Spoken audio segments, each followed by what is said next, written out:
Hi, this is Blaine Cluten for Cluten Law. The question today is, what are the factors that the court's going to consider when deciding which parent is going to get custody? This is a contentious topic, and minds will differ about the factors, the importance of the factors, and which facts within those factors are going to weigh more heavily in one parent's favor. Broadly speaking, though, I want to give an outline of what those factors are, and when appropriate or when it's available, I'm going to give a little bit of case law or statutory authority. So the first thing in determining the custody decision, the court's primary consideration is going to be best interests and welfare of the child. And that's from ORS 107137 sub 1. The best interest and welfare of the child standard applies whether it's in the original determination or in a modification. So the best interest and welfare of the child in a custody matter is not to be determined in isolation of any one of the relevant factors referred to in the subsection. If any other relevant factor and relying on it to the exclusion of other factors.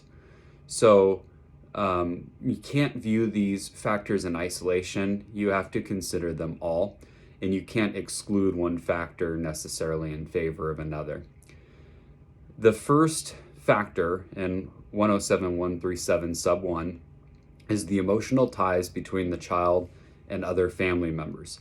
And typically this is looking at extended family and stepchildren, if that's applicable. The second is interests of the parties and attitude toward the child. And this looks often at a willingness to organize their schedule and calendar around the interests of the child. Sub C is the desirability of continuing an existing relationship. Sub D is the abuse of one parent by the other. Sub E is the preference for the primary caregiver of the child if the caregiver is deemed fit by the court.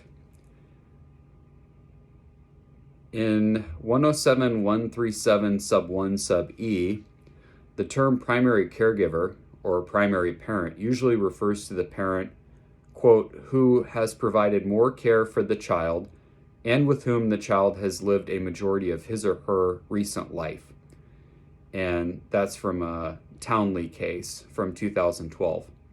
All other factors being relatively equal, considerable weight is given to which parent has been the primary caretaker. And that's from In Re Marriage of Miller. That's a 2015 case. Also In Re Marriage of Derby.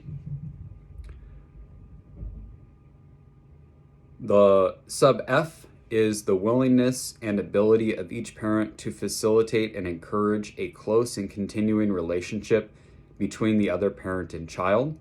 And often the court is looking at alienation by one parent toward the other.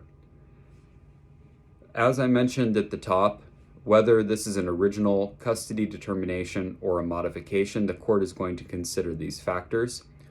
You've heard that the primary caregiver standard is the one that the court often focuses in on, but they're going to consider all those factors.